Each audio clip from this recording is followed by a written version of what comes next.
We've always grown very sensibly. We're a 16-year-old business, and we're about 2,000 people. If you look at the likes of Facebook and Amazon and Google, they are, much, much, much bigger organizations. You need to be careful about, the business growth. It doesn't matter whether it's pandemic or not. We could have all the cash in the world, but you still want to be careful about, where we're investing that money, right? I joined in this kind of crunch phase where the business was growing at an incredible pace and we needed engineers to maintain that growth. So I grew the recruiting team to, I think it was 9 by the end of the year, and we're about 10, I think, now on our team, on the tech hiring team, that is. And we hired about 240 engineers. It's about coordinating with the right people. It's about communication effectively. This is what it all boils down to. So it's making sure that when you are kind of getting role approvals, it's working with the right people across the business to ensure it's the right thing.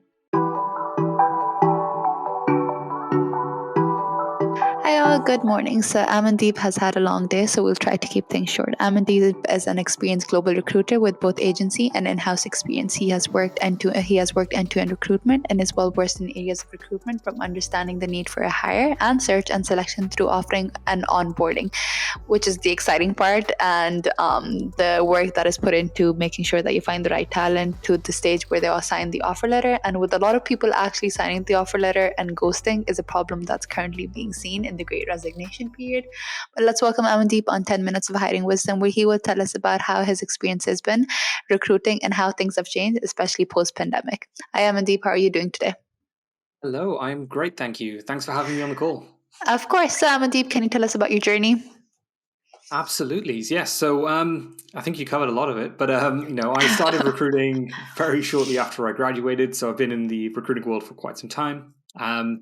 Started in tech agency, and then worked in-house for a number of companies, generally tech companies along the way, big, small, lots of scale, not so much scale.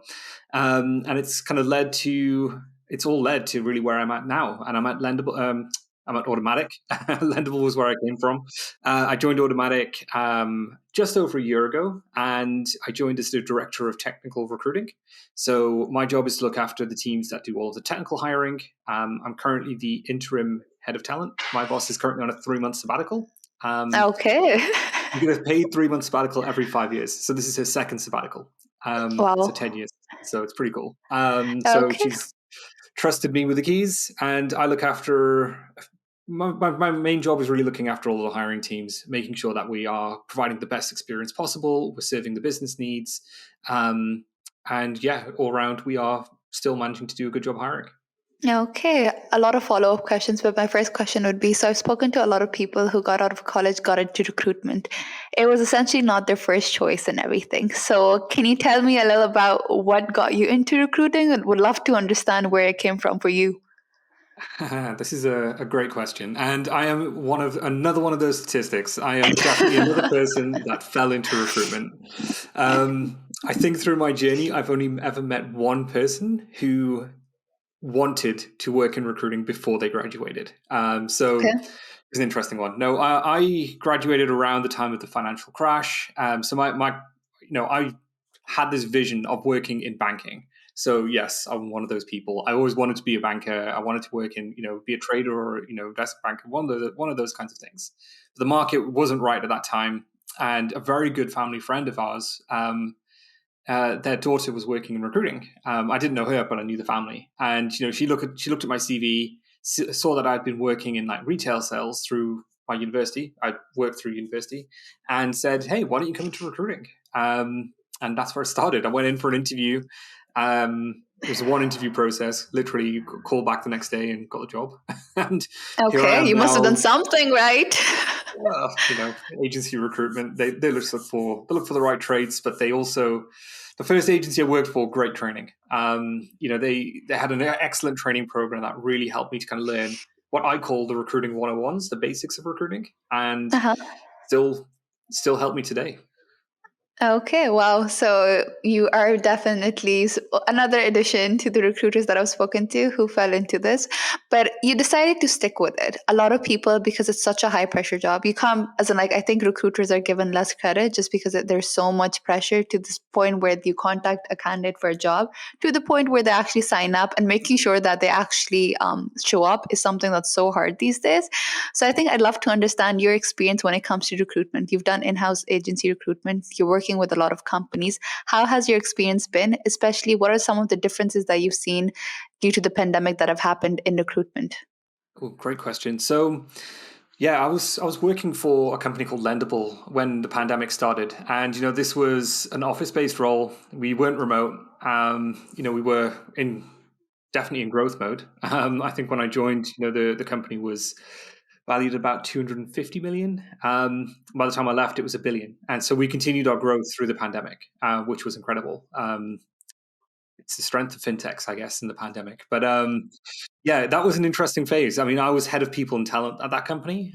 So, we had to shift our focus from an office based evaluation method and management and everything else to being able to do things remote.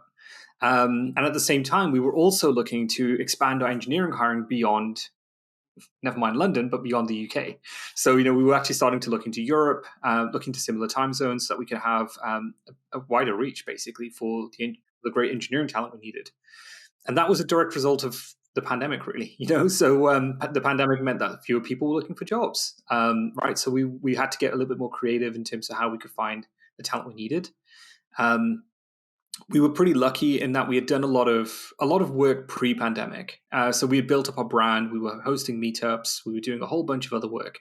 So we already had a pretty good name in the marketplace. We had a pretty good name in the Symphony marketplace as well, especially in London.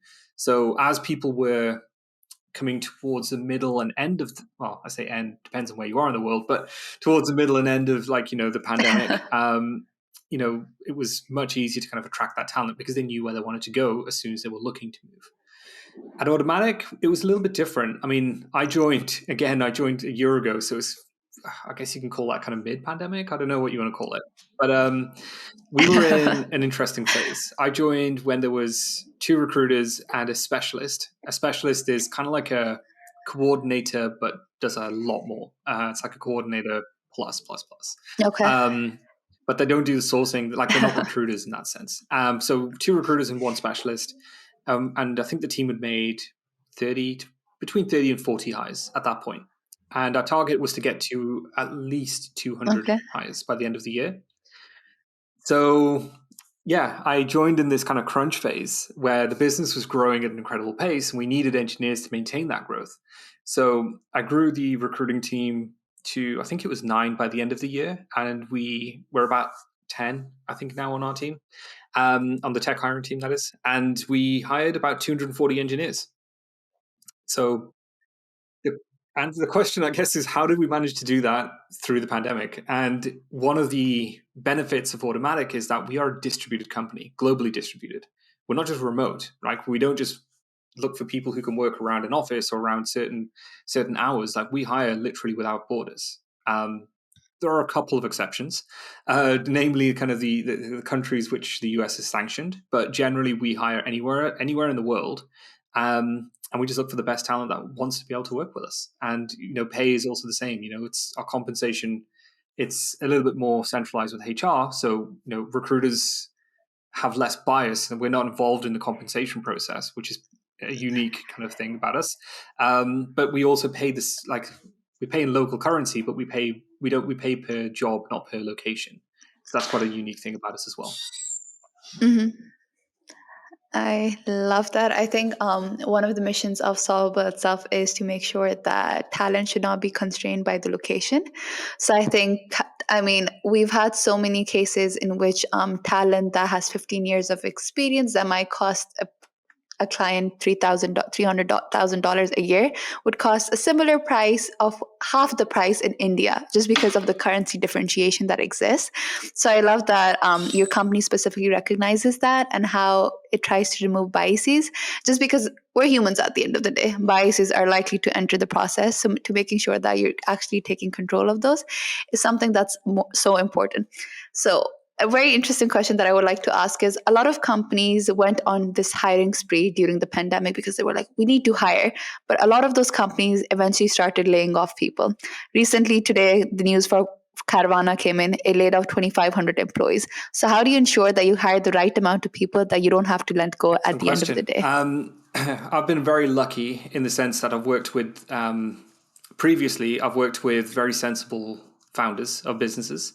So I mean, not always. I've had some founders who have said to me, "Let's just go and hire," and I've had to kind of work with them a little bit on like, why are we hiring?